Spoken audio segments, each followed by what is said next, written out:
a influência dos espíritos na nossa vida. Desde os primórdios da civilização, uma coisa sempre chamou a atenção dos seres humanos: a morte. A morte foi sempre aquele fato que paralisa a comunidade, que dá uma pausa na nossa vida e que nos força a olhar para algo inegociável no nosso destino. Todos sabemos que chegará a nossa vez. E essa reflexão sobre a morte coloca ou recoloca em ordem todas as nossas prioridades. O ganhador do Nobel de Literatura, Gabriel Garcia Marques, afirmou certa vez que ninguém realmente pertence a um lugar até enterrar nesse lugar alguém que ama. A morte, então, tem esse poder de polarizar a nossa atenção, polarizar as nossas emoções em torno desse fato inevitável. E todas as civilizações, todas elas, civilizações e comunidades, construíram um conjunto de crenças, um folclore em torno da morte. Nós não podemos dizer que exista uma civilização, uma comunidade que não tenha elaborado algo, algum conhecimento, alguma prática para lidar com a morte. Ao longo, então, dos séculos, eu diria dos milênios, nós podemos recolher em várias civilizações essa experiência construída pelos povos no contato com os mortos. No Egito, por exemplo, havia uma prática intensa de diálogo mesmo com os mortos. Mas nós também podemos nos lembrar da Grécia, com seus oráculos. Sempre algumas pessoas que detinham certas faculdade de entrar em contato com aqueles que atravessaram as portas da morte. Mas o que ocorreu no século XIX foi algo diferente. Não porque esse homem tenha criado ou tenha descoberto informações tão originais assim. O que torna Allan Kardec especial, o que o torna incomparável, é o método. É a maneira com a qual ele lidou com as questões espirituais, não propriamente com o que ele descobriu. Ele mesmo irá escrever na Revista Espírita várias vezes: o Espiritismo está na natureza. O Espiritismo está na natureza. Muitas vezes nós nos equivocamos pensando que o Espiritismo é um movimento religioso ou humano. O movimento religioso ou humano é o movimento espírita. O Espiritismo é um conjunto de princípios, leis e conhecimentos a respeito do mundo espiritual, dos espíritos e da relação de ambos com o mundo material. Esse conjunto de princípios e de leis não é um privilégio do movimento espírita. Não é um privilégio de espíritas. É por esta razão que Hollywood já produziu grandes filmes retratando a vida espiritual com um grau de precisão, com um grau de sensibilidade capaz de impressionar a todos nós. Quem não se lembra do filme Os Outros? Quem não se lembra do filme O Sexto Sentido? É tão surpreendente a precisão com que o mundo espiritual é retratado nesses filmes. Ou, aqui eu vou denunciar a minha idade, Ghost. Falo isso assim para os meus filhos, Ghost, que filme? Não sabe nem que filme é. Então, se você entendeu que filme é esse, bom, a gente já não está tão novinho assim, né? Mas o filme Ghost provocou uma verdadeira comoção no mundo. Porque ele retratava de maneira muito sensível, mas ao mesmo tempo muito precisa, a realidade do mundo espiritual. E as relações dos espíritos desencarnados com os espíritos encarnados. É por isso que Kardec afirma, e ele afirma diversas vezes, Kardec afirma dezenas de vezes, que o Espiritismo está na natureza. E que muitos povos acessaram essas leis, acessaram esses conhecimentos. Ele chega a escrever, por exemplo, na Revista Espírita de 1857, naquela época havia sido publicado um estudo muito impressionante sobre a cultura dos druidas. E aquilo naturalmente chamou a atenção de Allan Kardec, porque ele havia recebido uma informação do mundo espiritual que em uma encarnação anterior ele fora um sacerdote druida. E ele então compra o livro, lê o livro e escreve uma comparação, isso é brilhante, uma comparação entre o ensino e a doutrina dos druidas e o ensino dos espíritos, que ele havia acabado de publicar ou coordenar em O Livro dos Espíritos. É interessante isso, porque depois de Kardec a gente não vê muito isso sendo feito.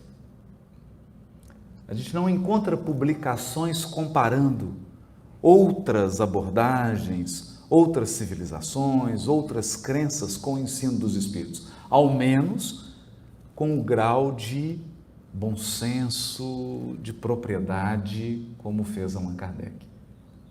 Então é importante dizer isso, é muito importante dizer isso, porque senão nós, espíritas, ficamos com uma sensação de que somos assim os únicos que têm acesso a esse conjunto de conhecimentos.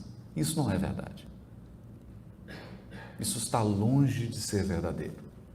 Mas uma coisa precisa ser destacada, e aqui nós retomamos esse ponto: a metodologia. O método. O que distinguiu Kardec foi o método. Pela primeira vez, alguém investiga o mundo espiritual sem se deixar ser aprisionado, sem ser aprisionado por dois problemas: pelo misticismo e pela linguagem prolixa. Misticismo e linguagem prolixa. Misticismo no sentido não positivo.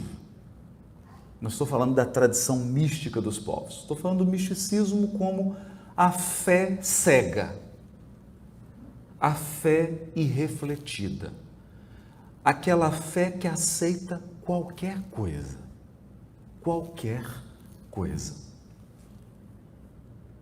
sem reflexão, sem pensar, sem meditar. Allan Kardec não faz isso. Ele está sempre experimentando, perguntando, indagando, investigando, para que ele não seja traído pela imaginação fértil.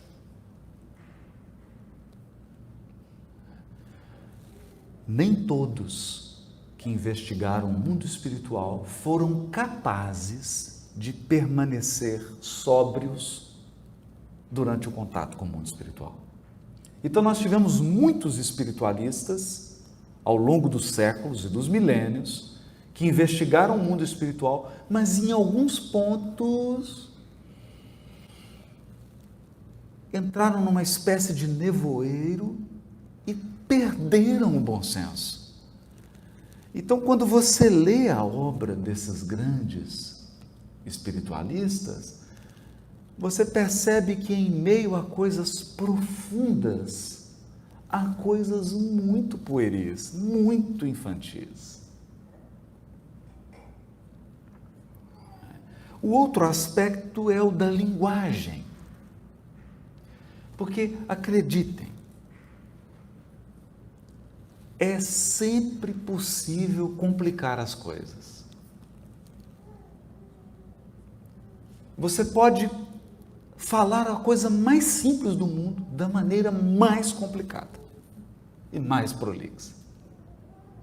Você pode, por exemplo, criar uma terminologia, e isso é importante dizer. A linguagem é também um instrumento de segregação. Você pode segregar e afastar as pessoas com a linguagem. Você pode criar um vocabulário que só iniciados entendem. Não é? Eu me recordo aqui dos primeiros tempos da computação, em que os engenheiros e programadores começaram a criar uma linguagem que eles conversavam, só eles se entendiam. Um leigo não conseguia compreender aquilo, não é? É um caso, eu não sei aqui nos Estados Unidos, mas, por exemplo, no Brasil, quando o médico vai dar um diagnóstico assim, que não é muito bom, ele geralmente usa uma linguagem para você não entender. Ele fala assim, doutor, o que deu no exame? Esse exame deu um... Aí começa a usar uma terminologia, você balança a cabeça assim e fala, não entendi, mas assim, e o que eu tenho? E o que eu tenho? É grave. Então, a linguagem é feita para que não seja compreendida. Esse é um outro problema que Kardec elimina na codificação.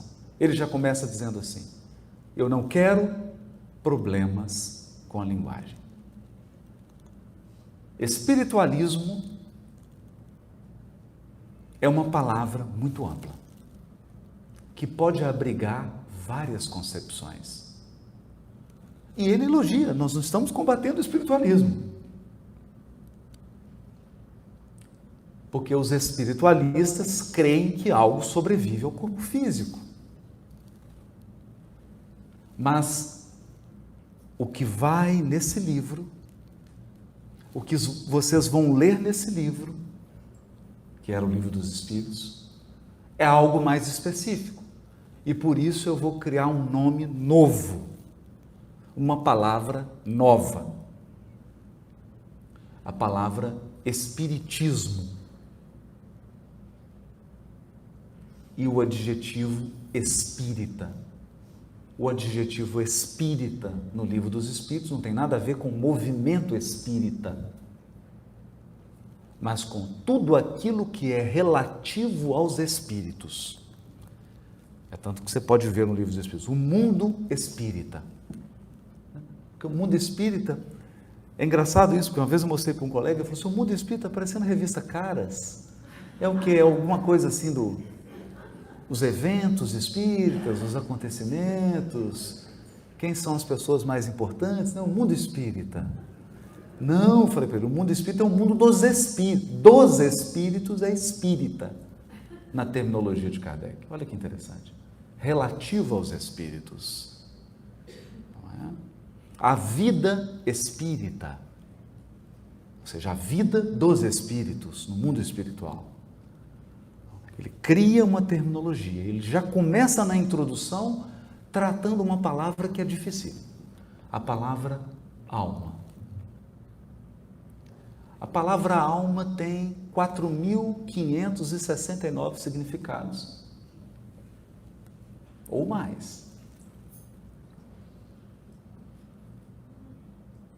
Tem gente que usa a alma para tudo, não é? Agora, por exemplo, os chefes, né? Eu gosto muito do Masterchef, né? Principalmente aqui dos Estados Unidos. Né? Então, você não pegou a alma da coisa. Né? Então, você tem a alma até da culinária. A alma é uma palavra. E ali, Kardec falou assim, olha, eu sei que tem vários sentidos, mas a palavra alma, aqui no Livro dos Espíritos, nós vamos usar num único sentido. Olha que interessante isso. Alma, nesse livro, significa o Espírito encarnado.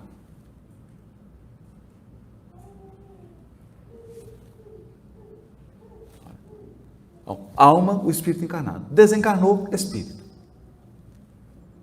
Com E maiúsculo. Mas se esse Espírito ainda não está na fase da evolução humana, aí é princípio inteligente. Não é espírito, não é maior. Então tem toda uma terminologia e uma metodologia para facilitar as coisas. Para ficar claro, para que a gente se entenda. Esse problema não é novo. René Descartes começa a sua grandiosa obra de filosofia, O Método, dizendo sobre a questão das palavras. Ele diz assim, não tem como você conversar com alguém, você iniciar uma discussão, sem fazer um ajuste prévio da linguagem. Né? Então você tem que definir, o que você está querendo dizer com essa palavra? Ah, não, com essa palavra eu quero... Ah, entendi. Porque às vezes não, na maioria das vezes, os nossos problemas de comunicação são decorrentes da linguagem. Você dá nome diferente para a mesma coisa. Mas como você está usando uma terminologia diferente, a pessoa acha que você está falando algo diferente. Mas os dois estão falando a mesma coisa. E isso gera uma tremenda confusão. Toda essa introdução para que a gente comece então a adentrar na influência dos espíritos na nossa vida. E como que Kardec investigou a influência dos espíritos na nossa vida? Ele foi para a prática. Foi para a prática. Então é um caso muito interessante. Está no Livro dos Médiuns, está também na Revista Espírita. Kardec queria entender como os espíritos atuam no nosso pensamento e nos nossos atos. Essa é a questão-chave. Nós vamos ler aqui, 459. Os espíritos atuam no nosso pensamento e nos nossos atos. Então, o que ele fez? Foi para um teatro. Um teatro. Foi assistir um espetáculo com um médium. Ele queria observar num grupo de pessoas como agiam os espíritos.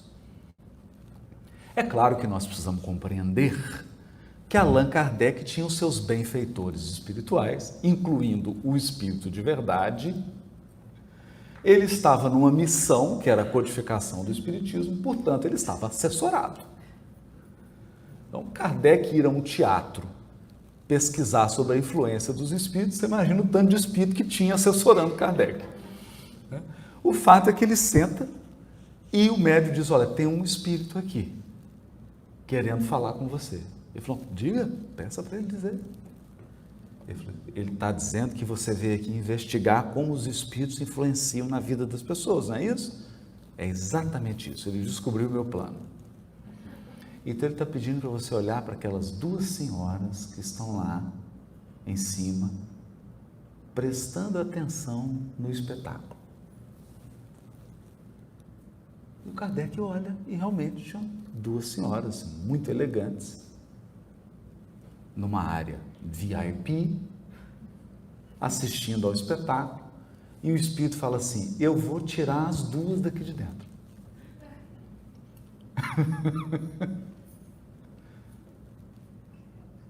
Eu vou lá agora, eu vou falar uma coisa com ela e elas vão se retirar. Pode ficar tranquilo que elas voltam. Vou tirá-las daqui de dentro só para te mostrar. E ficou interessante, né? Kardec, como observador, agora ficou interessante isso. Porque elas estavam prestando atenção, inclusive, com aqueles binóculozinhos, né? Todo modernos, assim. Moderno não, século XIX. Olhando. E ele falou, mas não tira. Tira ou não tira? Imagina nós prestando atenção no espetáculo com um binóculozinho. Será que sai? Ele ficou olhando. De repente, uma delas cochicha no ouvido da outra. As duas se levantam e saem do salão. E o Kardec, de boca aberta, e falou, cadê o Espírito? Ele está lá, dando um tchau para você. Está dando um tchauzinho. Fui eu. Com essas observações, Kardec construiu um conjunto de conhecimentos. Ficou claro isso? Isso é muito importante. É diferente de alguém entrar numa sala, num escritório e dizer assim, agora eu vou inventar algo. É diferente, não é? Então nós temos aqui os grandes criadores, eles entram numa sala e eles criam algo. Acabou de desencarnar o Stan Lee, o criador de centenas de personagens dos nossos sonhos, né? De histórias incríveis que agora estão imortalizadas nos cinemas. Ele criou, claro, com inspiração. A gente sabe que muita gente deve ter participado do lado de lá, inspirando ele, mas ele criou, ele entrou e criou. Aqui em Kardec nós temos alguém que está observando e reunindo informações. Isso é importante na metodologia de Kardec. Ele observou. De modo que tudo que nós vamos falar aqui agora sobre a influência dos espíritos na nossa vida é fruto das observações de Kardec. Observações que qualquer um de nós pode fazer. Desde que tenha um médium, ou seja, um médium, e desde que siga essa metodologia extraordinária criada pelo codificador. E ele foi tão generoso que ele escreveu um livro só sobre a metodologia. Esse livro se chama O Livro dos Médiuns. Você abre a primeira folha, está lá. O método. Ele explicou qual foi o método de observação. Para que essas observações pudessem ser repetidas, reproduzidas em qualquer lugar do mundo.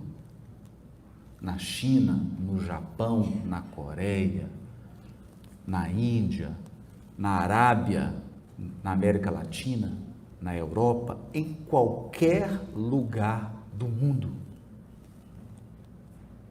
Que esse também é um ponto interessante.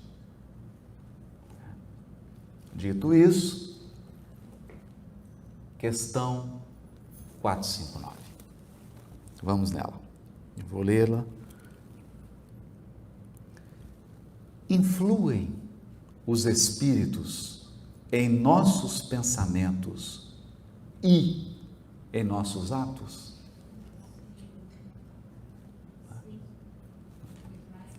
Exatamente, todo mundo já está sabendo a resposta de cor. Mas eu queria antes destacar a genialidade da pergunta.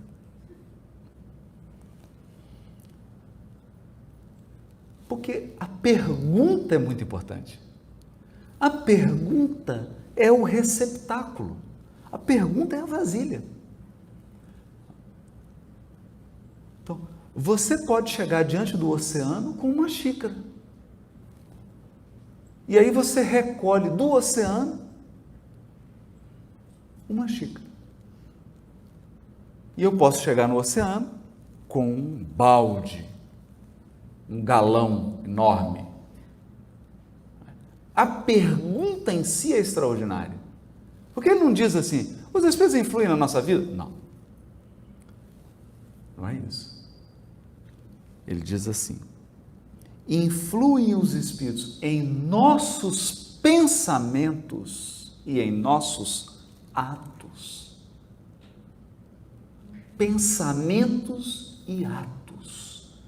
Então, aqui é como se ele separasse dois elementos do ser humano: o que nós pensamos e como nós agimos. Aqui em Atos tem atitudes, palavras e as ações propriamente ditas.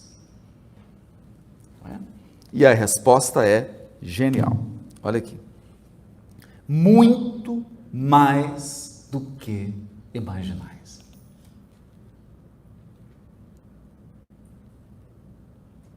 Muito mais do que imaginais.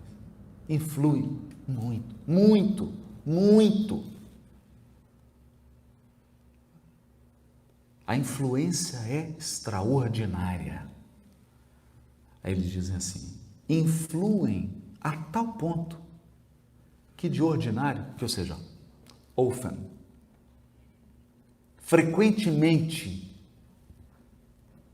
são eles que vos conduzem, que vos dirigem. Dirigir no sentido de conduzir, guiar. São eles que vos guiam.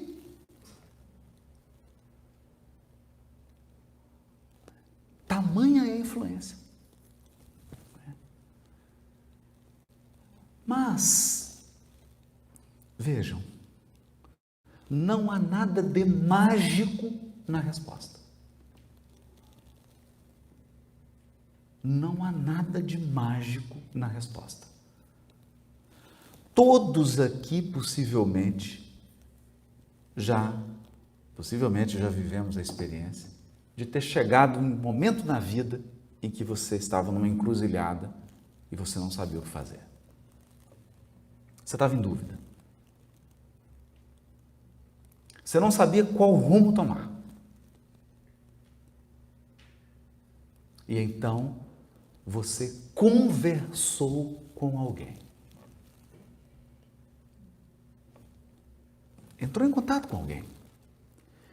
E o fato de entrar em contato com o pensamento, com as ideias, com a experiência desse alguém, a influência foi decisiva no rumo que você tomou.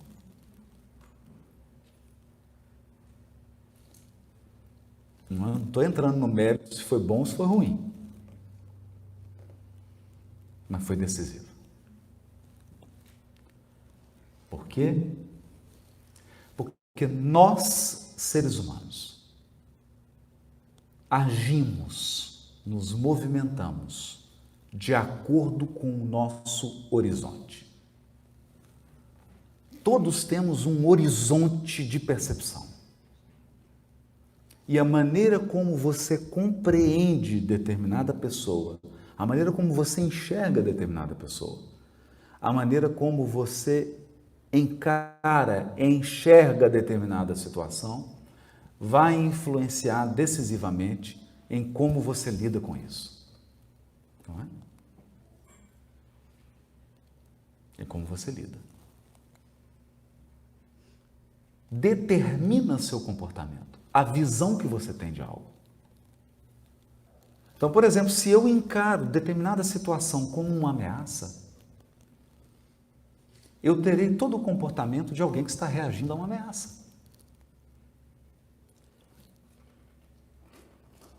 Por outro lado, se eu encaro essa pessoa ou essa situação como algo normal, corriqueiro, a minha reação será normal, corriqueira. Nós temos até agora, conversava com a Kenny sobre isso, um autor norte-americano, tem um livro extraordinário, chama-se Comunicação Não Violenta. No Violent Communication. Nos ensinando a estabelecer um processo de comunicação não violenta. Então, você reinterpreta a situação, a pessoa, o desafio que você está enfrentando, o problema, e você aborda de uma maneira não violenta, de uma maneira mais empática, mais empatia. E aí a sua comunicação se torna mais eficiente, mais eficaz. É uma mudança. Simplesmente porque você encarou o fato de maneira diferente. E aqui vem a grande influência dos espíritos na nossa vida. Os espíritos, eu vou repetir isso devagar. Os espíritos pensam conosco. Você não está pensando sozinho.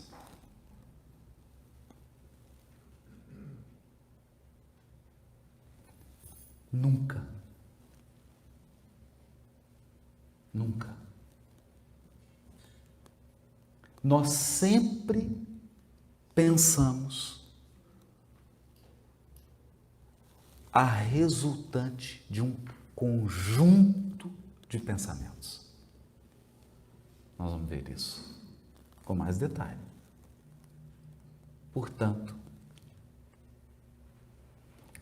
as suas crenças, as suas ideias, a sua abordagem é determinada pelas suas relações espirituais.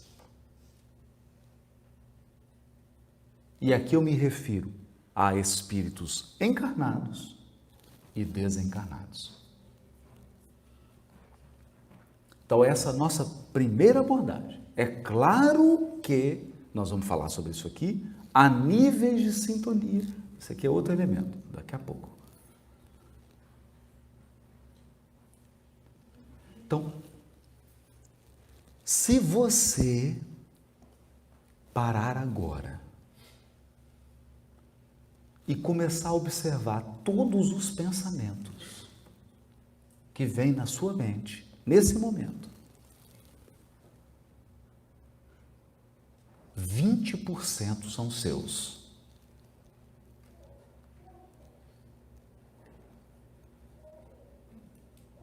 E como que você lida com isso?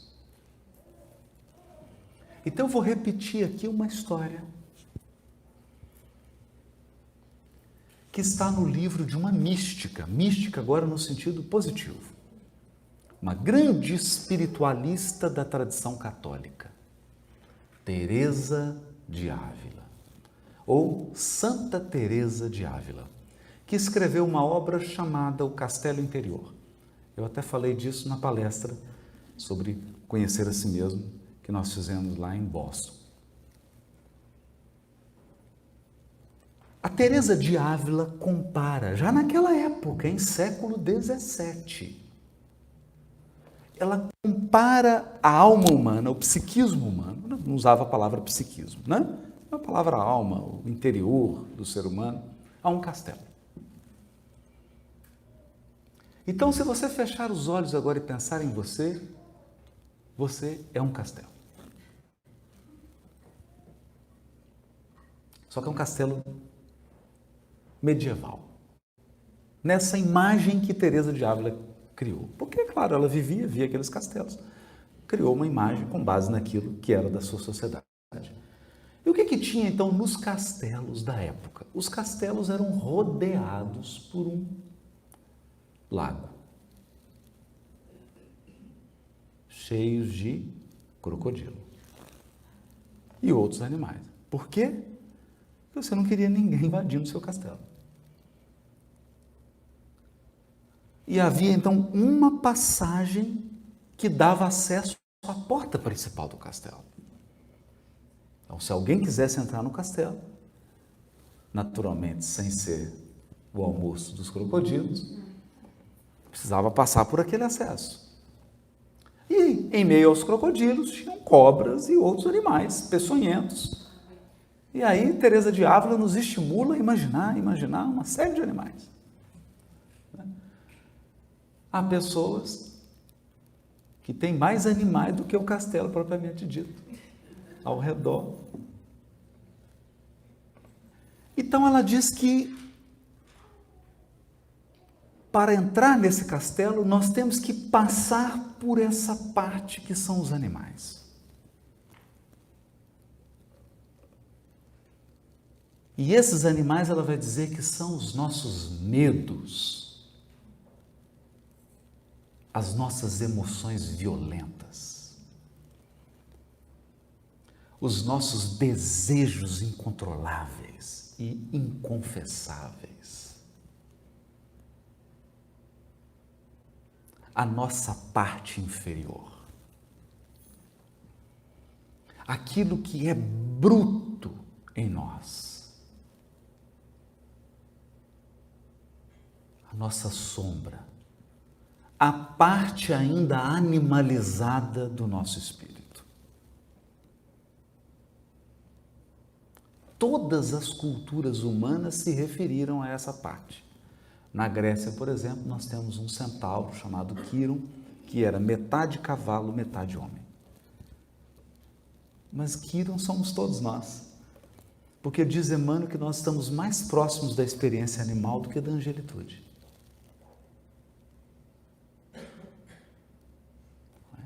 Então nós temos uma parte bruta. É como se tivéssemos um Fred Flintstone e família morando dentro de nós, com seus dinossauros e com seu mundo primitivo. Mas tão logo você consiga ultrapassar isso, e são poucas pessoas que conseguem, porque a maioria de nós está aqui no trânsito de Los Angeles, horário de rush, nessa vida agitada, WhatsApp, Instagram, não é? Notícias da política, da economia. Então, a maioria das pessoas vivem entre os seus crocodilos, as suas serpentes, os seus animais.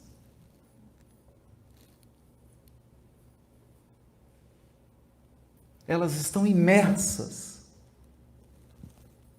E é um agito total. São muitos desejos, muitas paixões, muitas emoções violentas, muitos medos, muitas inseguranças, mas sobretudo medo. Medo de ser abandonado, medo de não ser amado, medo de não ser apreciado, medo de não ser bom o suficiente, medo de falhar, medo de não ser aplaudido, medo de não ser reconhecido, medo de ser abandonado, medo de morrer.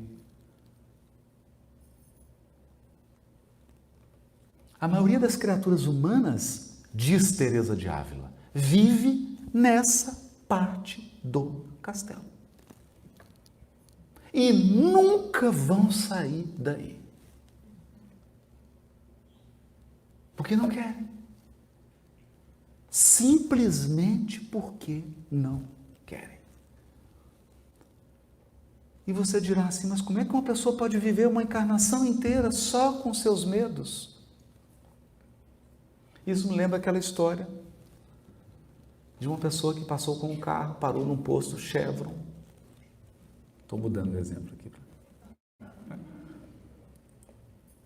Saiu do carro, foi abastecer, tinha um cachorro uivando de dor. E enquanto ele abastecia, o cachorro uivava, e ele falou, meu Deus, que coisa insuportável. E foi dando uma angústia. E aí ele perguntou assim para alguém que estava, mas esse cachorro é de alguém? Ele falou assim, o cachorro é do dono. Ele Falou, o que esse cachorro está uivando? Ele está uivando porque está deitado em cima de um prego. Não é possível. Por que ele não levanta? Porque está doendo o suficiente para ele uivar, mas não está doendo o suficiente para ele levantar. Então a maioria das pessoas vivem entre os seus medos, suas angústias, suas paixões, seus desejos, porque não está doendo o suficiente para ela sair dessa zona.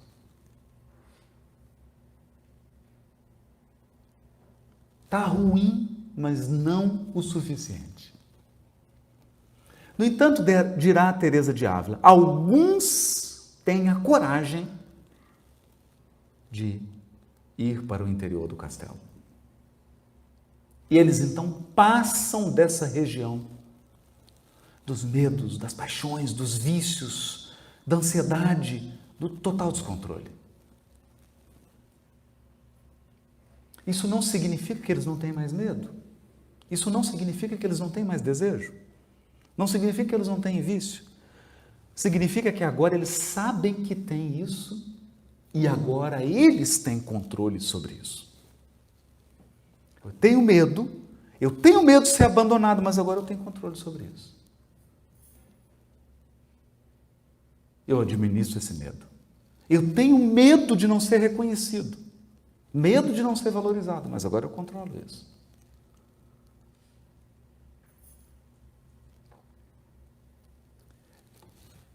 E ela diz então que essa pessoa vai se autoconhecendo, vai tendo um conhecimento de si mesma tão grande e tão intenso, que ela vai se tornando alguém mais sereno, mais calmo, tem um maior controle de si mesmo. E ela começa a se encaminhar para a região central do castelo, que é a sala do trono. Olha que interessante isso é século XVII. No centro desse castelo há um trono que é onde Deus habita em nós. Ou se você preferir uma linguagem mais psicológica moderna, é o seu eu profundo, a sua individualidade verdadeira, o seu verdadeiro eu.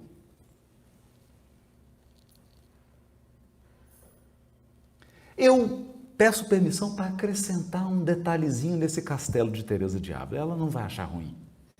Tenho certeza que não. Eu vou fazer assim um adendo.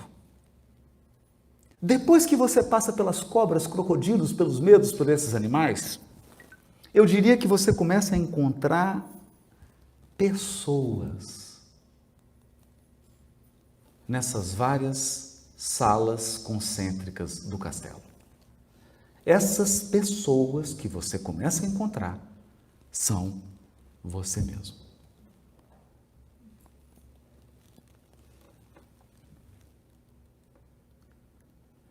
É porque cada encarnação que você teve um nome e um sobrenome. Um nome, um sobrenome, um pai, uma mãe, uma família e um conjunto de amores, de afetos e, não podia faltar, desafetos. Inimigos, ou pessoas que você considerava antipáticas, porque elas não concordavam que você era a melhor pessoa do mundo.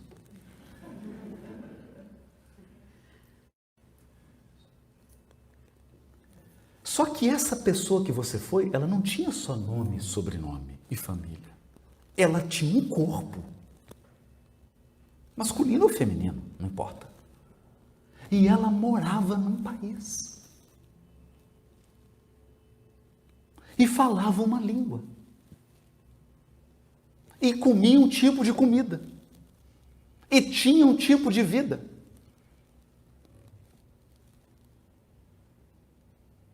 Então você encarnou 1, 2, 3, 4, 5, 200, 300, 400, 500, 600. Vou parar por aqui. Aliás, eu vou parar em 200. Só para simplificar. Então, tem 200 pessoas dentro de você agora.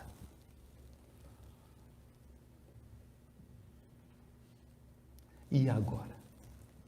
Quem é você?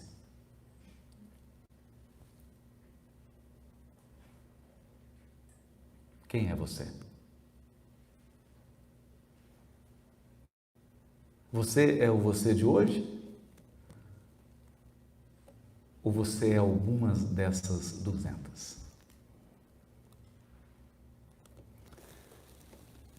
Tá dando para entender ou tá muito complicado? Eu vou complicar um pouquinho mais. Pode? Dessas 200, e eu estou simplificando, hein? Porque senão você vai sair daqui achando assim, eu tive só 200 encarnações. Né? Que nada. Mas eu não quero complicar muito. 200 já vai te dar todo o trabalho que você puder imaginar. Essas 200 pessoas que você foi, já viveu em diversos lugares, em várias regiões da Terra, ou até fora dela,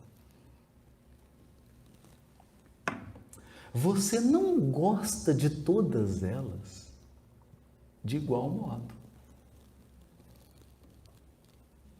Tem os seus preferidinhos.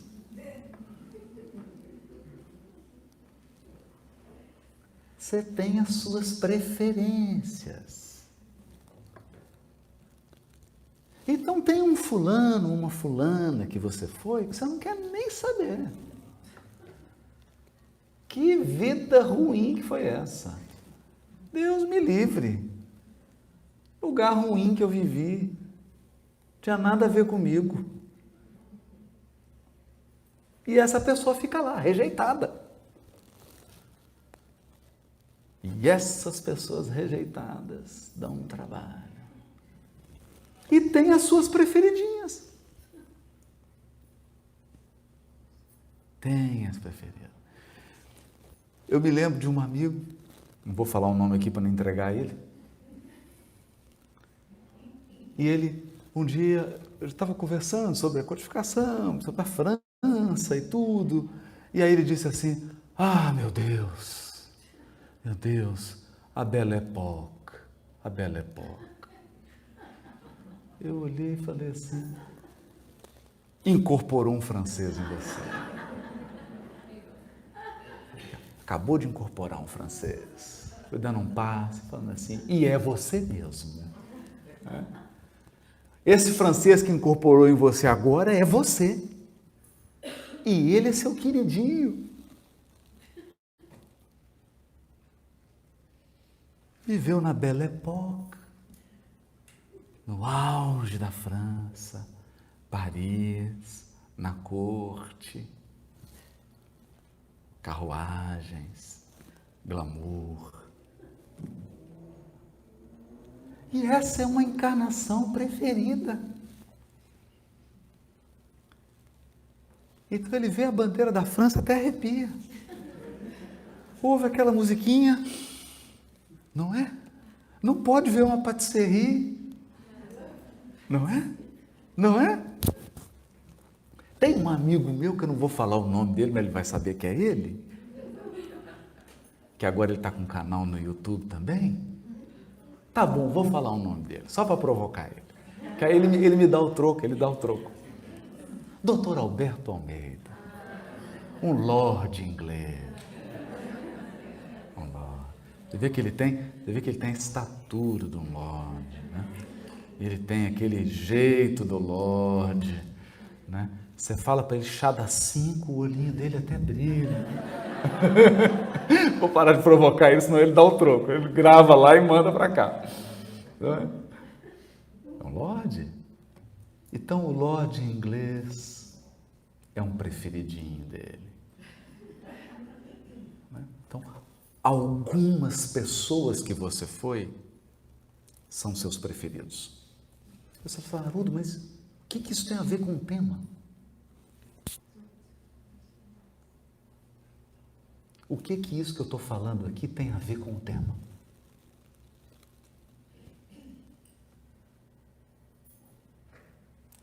Você acha que os espíritos influenciam na sua vida como? Colocando na sua cabeça um pensamento que você não gosta de ter?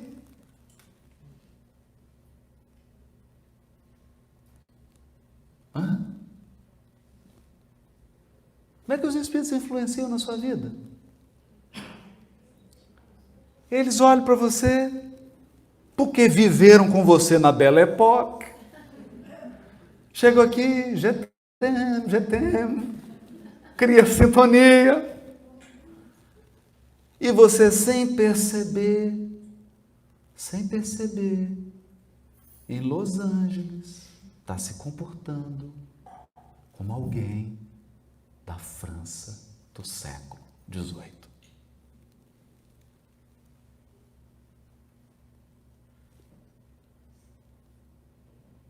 E começa a voltar as mesmas crenças, os mesmos hábitos, os mesmos desejos, os mesmos equívocos. Por quê? Porque os espíritos só fizeram uma coisa: sopraram a brasa que está acesa dentro de você.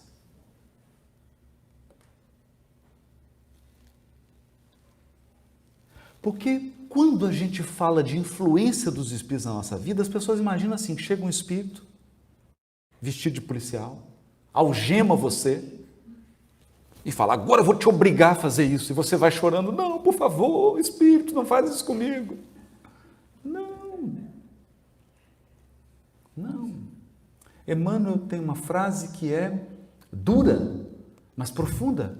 Ele diz assim, todos os espíritos que estão caindo estão sorrindo.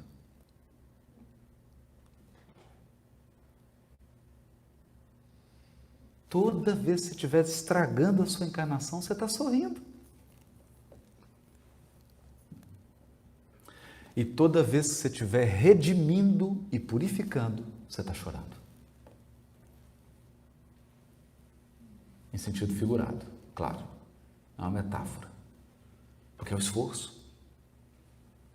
Vocês já viram algum alpinista sorrindo? Fazendo selfie?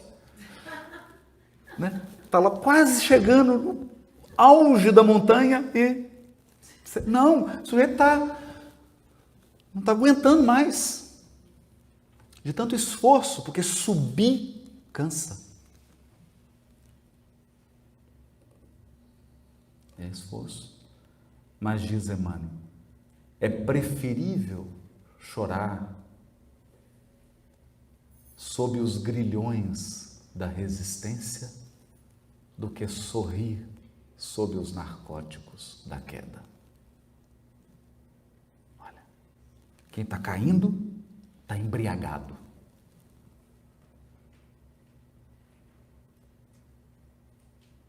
Não percebe?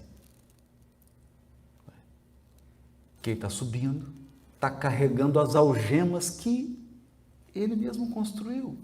Então eu diria que depois que você passa por esses animais, medos, angústias, ansiedades, você começa a encontrar essas pessoas.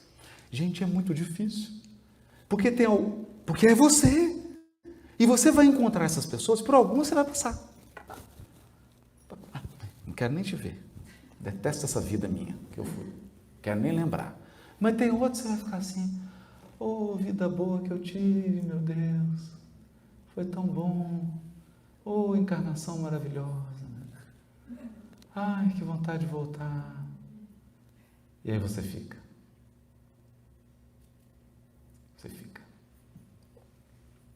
Psiquicamente você fica conectado com essas personalidades que moram dentro de você.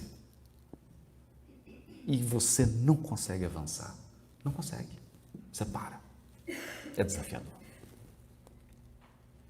Mas se você tiver um trabalho intenso de disciplina, de autoconhecimento, se você for capaz de aprofundar, você vai chegar a uma conclusão maravilhosa. Você viveu todas essas experiências e você foi várias pessoas. Mas você é algo maior do que as pessoas que você já encarnou.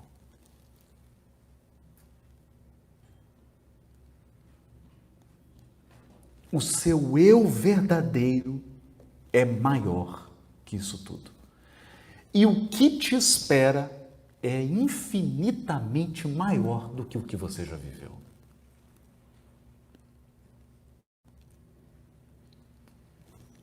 Muito maior. E aí você passa. Quando você ultrapassa essas personalidades, por que eu digo isso, gente? Eu vou dizer. Vocês querem com emoção ou sem emoção? Com montanha-russa, com emoção. O movimento espírita acontece isso. A pessoa chega na casa espírita, começa a se envolver com o movimento espírita, e aí ele se encanta por aquela encarnação em que ele foi bispo ou freira. Madre superiora. E aí daqui a pouco ele começa a se comportar no movimento espírita como se fosse um bispo. Ou uma madre superiora. E a pessoa não percebe. Não percebe. O que tem de pirata do Caribe por aí, meu Deus. Não é? A pessoa não se dá conta. Mas se você tem disciplina, se você realmente se dispõe a fazer a ascensão espiritual em profundidade, você entra então num setor que antecede a sala do trono.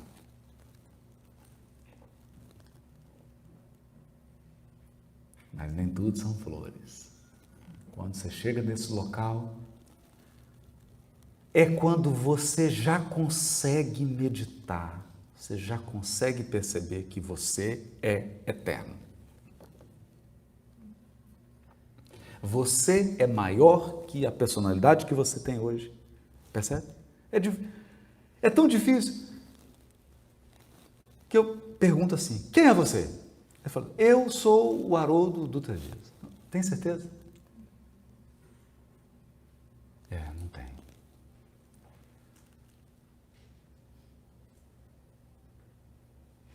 Você é brasileiro? Eu acho que eu sou grego. Não é legal isso? Então o Emmanuel diz assim, isso é um áudio, está no YouTube, depois você digita aí, Chico Xavier, Emmanuel, franceses no Brasil.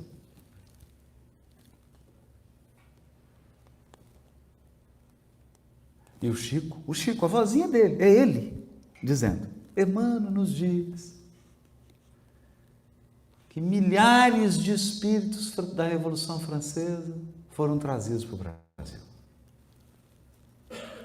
E embora na certidão de nascimento deles estejam brasileiros, psicologicamente eles são franceses.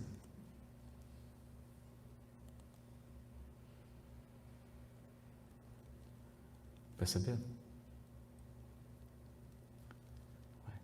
Mas quando você ultrapassa isso, quando você começa a descobrir que você não é a língua que você fala, você não é o país que você nasceu e muito menos o país em que você mora.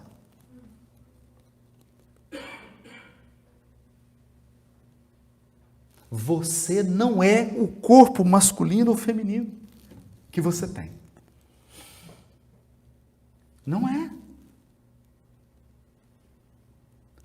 Você começa a entrar em contato com a sua verdadeira individualidade, a sua individualidade imortal. Nessa hora, você começa a experimentar uma paz, uma confiança e uma harmonia. Nessa hora, quando você começa a concentrar, surge a louca da casa, a maluca do castelo.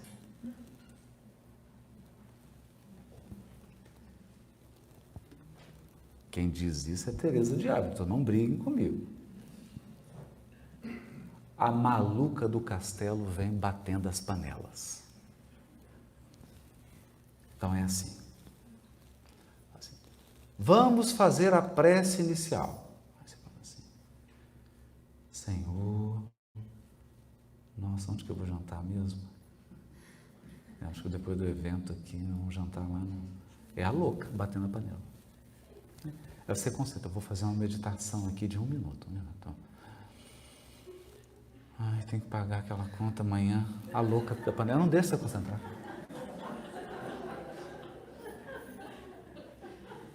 Você não consegue. E ela ficou com a panela assim, ó, só esperando você concentrar. E aqui, enquanto você está conversando, olhando WhatsApp, Facebook, ela está ótima. Ela está com as panelas tudo guardadas, te acompanhando, sorrindo e tal. A hora que você fala, vou fazer uma prece, vou concentrar, ela começa, parece o Olodum.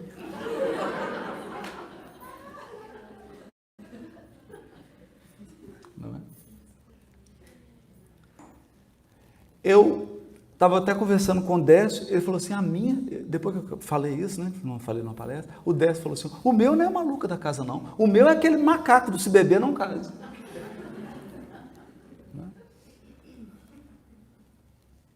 É uma loucura. É uma loucura. É aqui que está a mais profunda influência que os espíritos têm na sua vida e na minha vida. Por quê? Porque, bom, a não ser que tenha algum iniciado, vai que tem um Dalai Lama aqui na plateia, né? Mas falando por mim, a gente não consegue entrar num estado de concentração que você tenha um pensamento só. Não consegue. Experimenta. 10 segundos. 10 segundos. Vou pensar naquela saída. Exit. Exit. Olha, tem água. Tem água. Já acabou. Acabou. Então você está concentrando aqui na porta e o Espírito fala, tem água. Opa, água. O que eu estava pensando mesmo? Não é?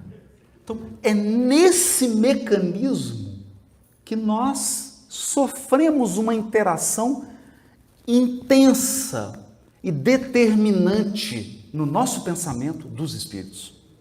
Mas não é porque o espírito vem assim, porque, gente, fica parecendo também o arqueiro do Avenger, pelo amor de Deus. Fica parecendo que o espírito fica assim com a flecha e fala assim, agora eu vou. Não! Eles são assim também. Ele não vem aqui falando assim, agora eu vou influenciar ela. Pensa isso. Não. O espírito que te influencia, ele é igual a você. Aí junta duas loucas. A louca da panela dele com a louca da panela sua. É uma barulheira que não tem cabimento. É uma barulheira. Incrível, porque uma multidão, é você pensando desordenadamente e os espíritos que estão do seu lado, os obsessores, pensando desordenadamente. A coisa mais difícil no mundo é saber quem está obsidiando quem. Esse é o maior desafio. Porque você também obsidia seu obsessor. Um dia eu conversei com um obsessor meu. Ele estava bravo, sabe? Muito nervoso.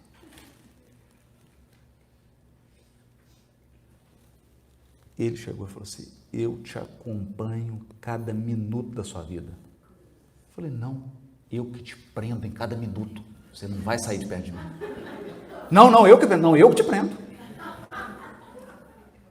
Não, sou eu que te... Não. Você está proibido de sair perto de mim.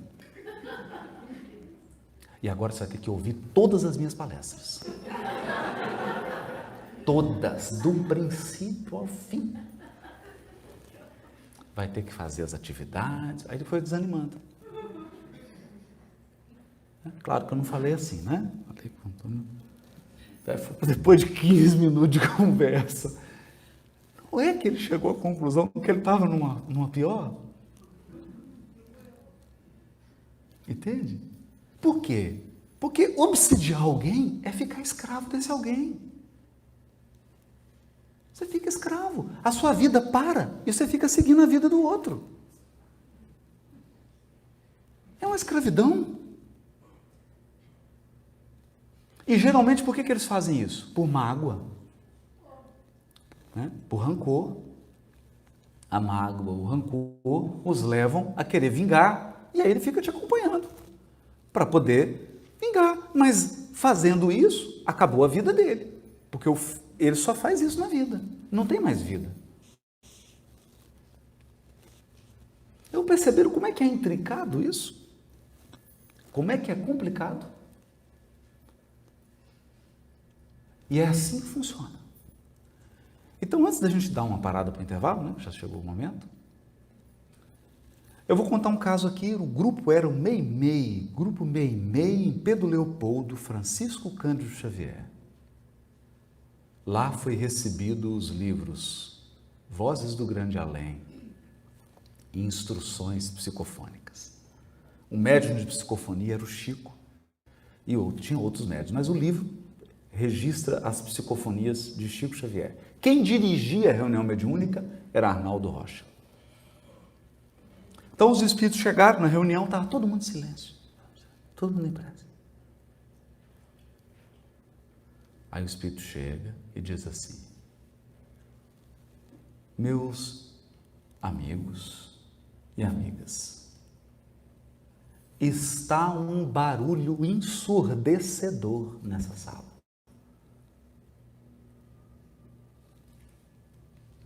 O pensamento de vocês parece uma algazarra.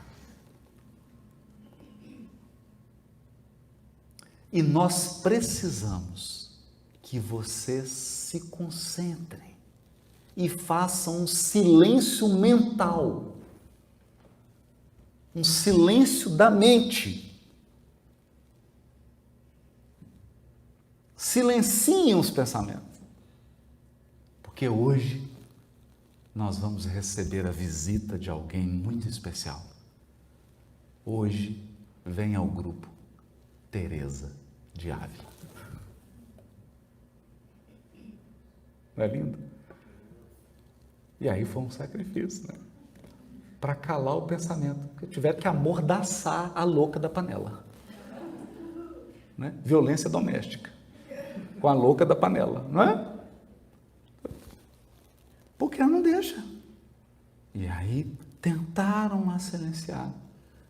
E está lá registrado a psicofonia de Teresa de Ávila. Na segunda parte, a gente retoma e dá prosseguimento aqui a esses aspectos da influência. No início do século XX, alguns anos depois, né, 1905, Einstein desenvolve a teoria da relatividade especial. Em 1927, a gente tem a conferência que define a física quântica. Então, nós não tínhamos conhecimentos suficientes, a nossa física ainda era a física de Newton. Então, a gente percebe o esforço que os espíritos fazem para tentar transmitir algumas ideias para nós. A nossa concepção de matéria, a nossa concepção de eletricidade, de magnetismo, era muito limitada. Hoje, na era da internet, na era das redes sociais, em que nós estamos aqui em Los Angeles e 2.000 pessoas estão nesse momento online participando conosco, vendo essa imagem. Imagine como se tivessem 2.000 pessoas aqui. Hoje nós podemos dizer mais abertamente as coisas e compreender melhor aquilo que os Espíritos deixaram na codificação. E, a meu ver, uma dessas páginas extraordinárias da literatura espírita, a respeito da influência dos Espíritos na nossa vida, é o capítulo 8 do livro Pensamento e Vida, que se chama Associação. Associação. Então, hoje, pensa aí no seu Instagram, ou melhor, pensa no seu WhatsApp. Eu vou ler essa página, porque na época não tinha nada disso, hein? Quando o Chico psicografou isso aqui. Olha o que o Emmanuel vai dizer. Se o homem pudesse contemplar com os próprios olhos as correntes de pensamento, olha isso, se nós pudéssemos enxergar as correntes de pensamento, reconheceria de pronto que todos vivemos em regime de comunhão. Todos vivemos em regime de comunhão, segundo os princípios da afinidade. A associação mora em todas as coisas, preside a todos os acontecimentos e comanda a existência de todos os seres. Então, o que nós temos condições de compreender hoje? Que o Espírito possui a sua mente, essa mente emite, irradia uma modificação do fluido cósmico, uma energia cósmica, que nós chamamos de energia mental ou corrente mental. Isso está na obra de André Luiz. E isso se desloca como um celular. Você, com seu WhatsApp aqui, consegue, nesse momento, fazer uma ligação de áudio para alguém que está no Japão. Por quê?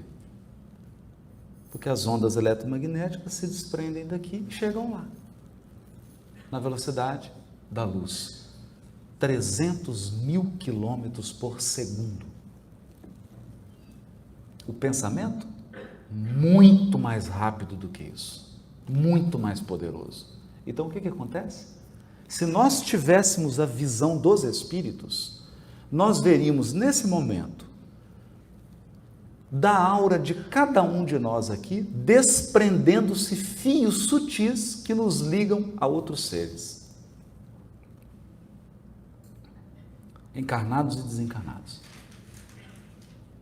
Então, essa ideia de que tem que estar um espírito aqui do seu lado, falando alguma coisa no seu ouvido, gente, está ultrapassada essa ideia.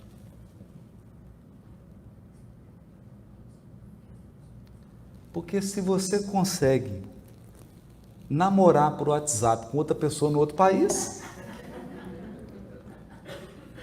precisa de um espírito estar aqui para te influenciar? Não. Então, nossa mente está conectada, conexões impressionantes. Como que eu poderia traduzir isso em imagem? O filme X-Men. É a cena em que o professor Xavier entra naquela sala dele, não é? E com a mente dele ele vai conectar todos os mutantes que tem na Terra. Vocês lembram disso? No cérebro? Aí começam a acender-se pontos de luz. É muito interessante. Mas tem um filme que é extraordinário. Eu pelo menos assisti no Brasil, não sei como é que ele chamou aqui. Lá no Brasil foi Ela. É uma mulher que ingere uma substância química, um comprimido, que amplia a capacidade mental dela. Lucy. Aqui, né? O nome foi Lucy. Então, e aí o que acontece? Ela começa a pensar, não é? Um raciocínio matemático, ela começa a superar. Daqui a pouco ela está falando dezenas de línguas, ela começa a usar todo o potencial do cérebro. Só que chega um determinado momento aqui o cérebro se torna insuficiente para a capacidade mental dela. Então tem uma cena que é quando ela sai do carro e ela consegue enxergar as ondas que saem dos celulares, de todos os aparelhos. Ela consegue enxergar as ondas eletromagnéticas que estão aqui agora, cruzando esse ambiente, sem se misturarem. E aí, quem não assistiu o filme, eu vou dar o spoiler, infelizmente, me desculpe, né? No final do filme, o que ela decide? Que ela não precisa mais de corpo. Eu falei, esse filme é espírita. Percebe? Nós vamos chegar nesse ponto. Nós vamos chegar num ponto da evolução espiritual que o corpo, você fala assim, meu Deus, isso aqui é uma coisa atrasada, eu vou fazer um upgrade de hardware aqui, né? Esse meu iPhone 3 aqui tem que mudar para o XS, não é? E aí você vai fazer um upgrade, você não vai ter mais corpo físico porque ele vai ser insuficiente para a quantidade, para a profundidade das suas conexões mentais. É isso que o Emmanuel está dizendo.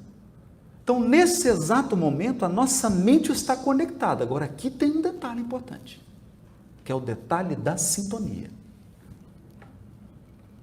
Da sintonia. Então, eu vou fazer aqui uma analogia, porque o André Luiz deixa isso muito claro. O pensamento não é uma onda eletromagnética material. Por quê? Porque senão eu construí uma gaiola de Faraday e o pensamento não conseguia atravessar essa gaiola. Não é? É aquele globo que você constrói, se você entrar lá dentro não pega celular, não pega nada. Por quê? Porque a onda eletromagnética ela reflete, ela não consegue atravessar. O pensamento é uma espécie de onda eletromagnética, mas feita de outra matéria, que não é a nossa matéria. É mais sutil, mas é a mesma coisa.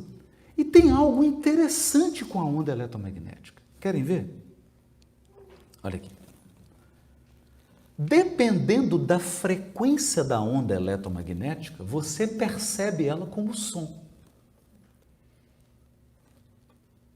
Então, se eu fizer isso aqui, ó, é uma vibração. Isso aqui é uma onda eletromagnética, por isso você está escutando. Só que é uma frequência baixa. Então você vai lá na tecla do piano, a mais grave, e toca. Mais grave do que aquilo você não ouve, mas tem. Você não está escutando, mas tem. Aí você toca a tecla mais fina, a mais aguda do piano. É uma onda eletromagnética, uma frequência maior. Aí você escuta um som bem agudo. Depois daquilo você não escuta mais. Se você aumentar a frequência, você para de escutar e começa a enxergar. É a mesma onda. É a mesma onda eletromagnética. Uma frequência mais baixa, ela é som, uma frequência um pouquinho mais elevada, ela é luz, cor. Em frequências mais altas, ela se transforma em outra coisa. Raios X, raios gama, radiações cósmicas. É a mesma onda. O pensamento também. E aqui tem uma coisa curiosa.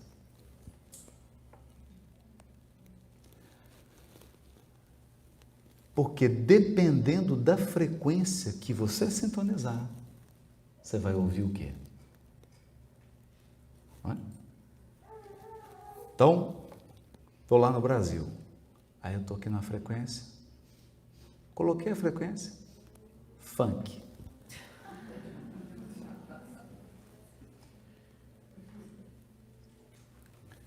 Mudei a frequência. Bossa nova. Mudei a frequência. Bruno Mars.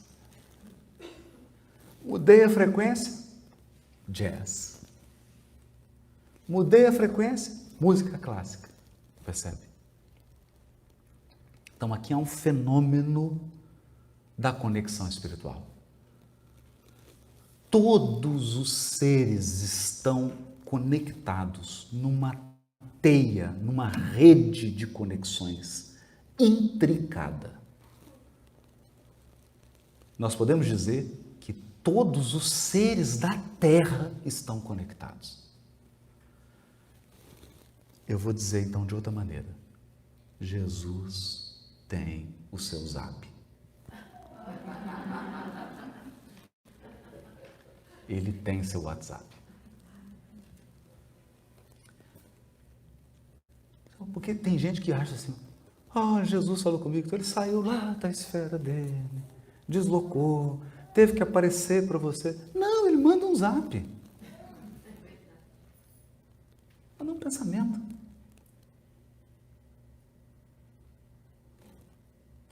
E essa é a mais poderosa influência dos Espíritos sobre nós. Só que essa influência tem uma lei, ela tem regras. Qual que é a regra? A regra das faixas de sintonia. Então, eu fiquei muito bravo, muito nervoso, e eu sintonizei na frequência de todos os bravos da Terra. Pronto. Todos bravos. Entrei na sintonia. E um dá ideia para o outro. Aí eu fiquei triste. Eu entro na sintonia de todos os tristes. Por isso que é difícil quando você começa a vir uma tristezazinha, aí vai vindo a tristeza, é difícil sair. Porque você entra numa teia, numa sintonia com todos os tristes. Aí você tem um motivo de tristeza, o outro tem outro, daqui a pouco você tem 3 milhões de motivos para ficar triste. É o que Emmanuel vai dizer no capítulo Associação. O contrário também.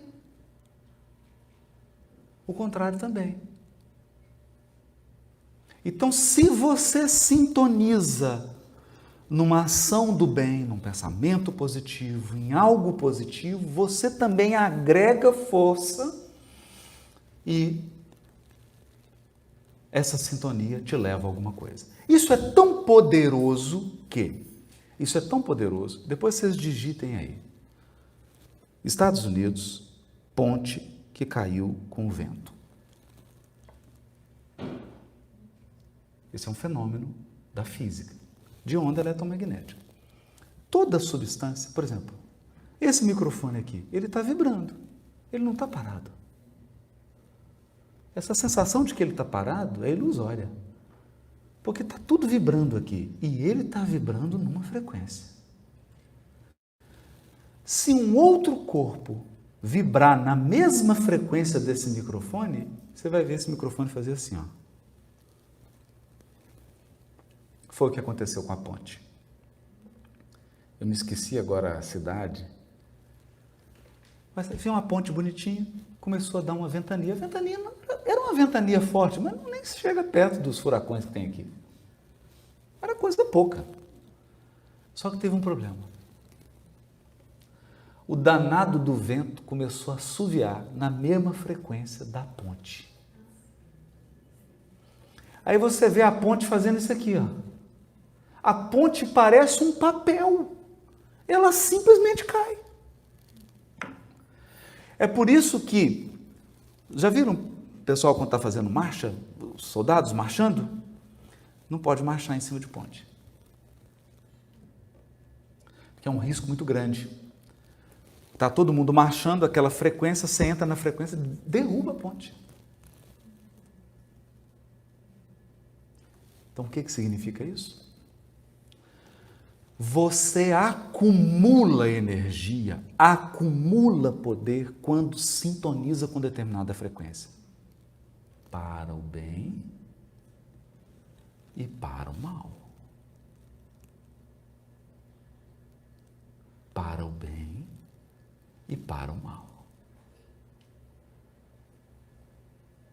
É por isso que as criaturas perversas são muito poderosas.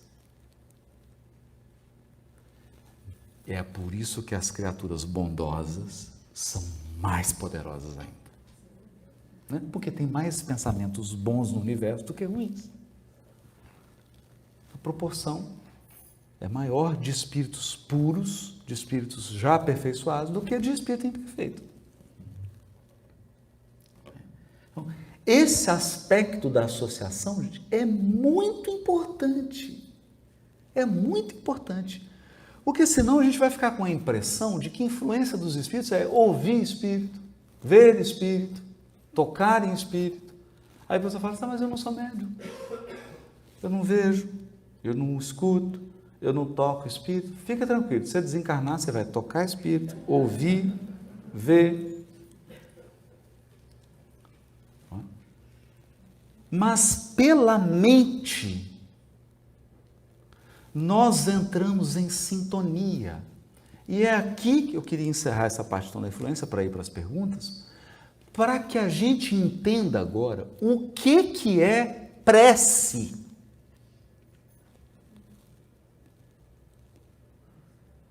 Prece é, você passou pelos crocodilos, passou por aquelas tanto de gente que mora dentro de você, passou pela louca da casa com as suas panelas, e aí você começa a vibrar na frequência em que os espíritos superiores pensam. E aí isso que eu queria destacar aqui agora para encerrar. Aí não é só ideia e inspiração que você recebe. E se fosse só ideia e inspiração, já seria bom demais. Né? Porque você está prestes a fazer uma bobagem e vem uma inspiração, você fala, meu Deus, não vou fazer isso. Verdade, me vem uma intuição, não vou fazer.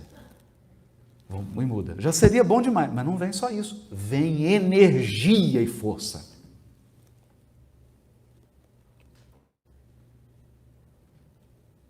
Junto com essa sintonia, vem um poder.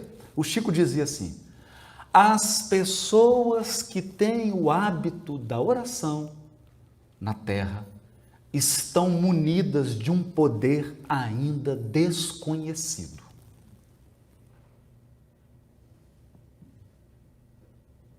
Isso não é religião, isso é física. É física, é matemática. E esse é o aspecto mais interessante que nós temos que explorar. O hábito, mas para isso, o que tem que acontecer? Você tem que fazer essa ginástica. Eu falo que é assim, não é nem a musculação, não. É mais do que a musculação. Porque você tem que ter um condicionamento de silenciar a sua mente. Não é fácil. Isso exige treino. Treino. E para treinar, você precisa adquirir o hábito. Ora, todo dia você não toma café da manhã? Todo dia você não escova o dente, espero. I hope. Não toma banho? Então são hábitos. Então nós precisamos criar o hábito de silenciar a mente. Por quê?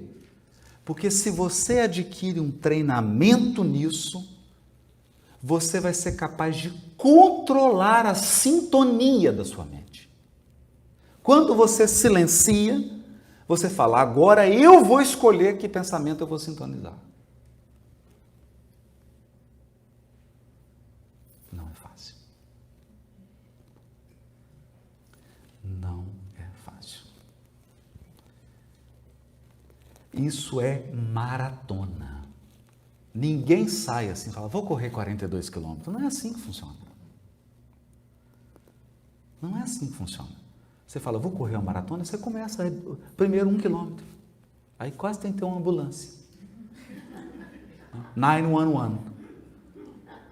Aí você vai de condicionamento 2 quilômetros, 3. Daqui a pouco você está correndo 42. Nem muito pouco não, mas né? Daí um tempo, se você for disciplinado, mas você corre 8 quilômetros, corre 10, corre 11, corre 5.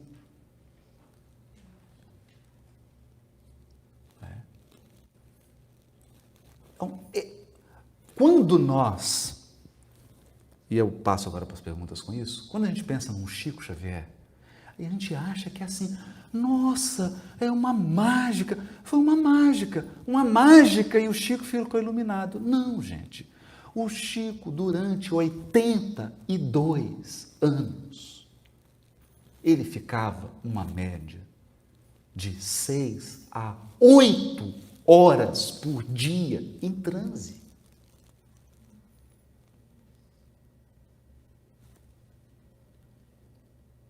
Você já imaginou o que é?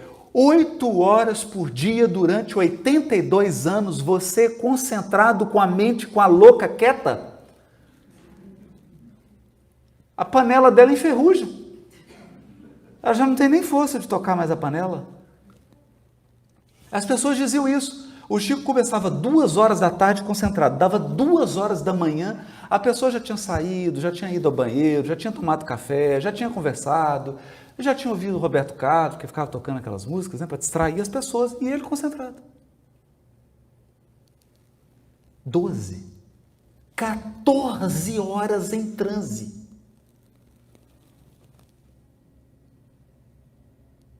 O que significa isso? Que nem Usain Bolt conseguia alcançá-lo. É um condicionamento mental, aí não tinha jeito. A pessoa chegava a 10 metros do Chico, começava a chorar, a se emocionar. Porque aquilo era uma usina de energia.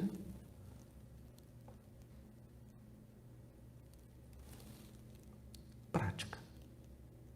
Malcolm Gladwell. Outliers. Você só se torna realmente bom numa coisa depois de 10.000 horas. Quer ficar bom nisso? 10.000 horas a louca da casa em silêncio.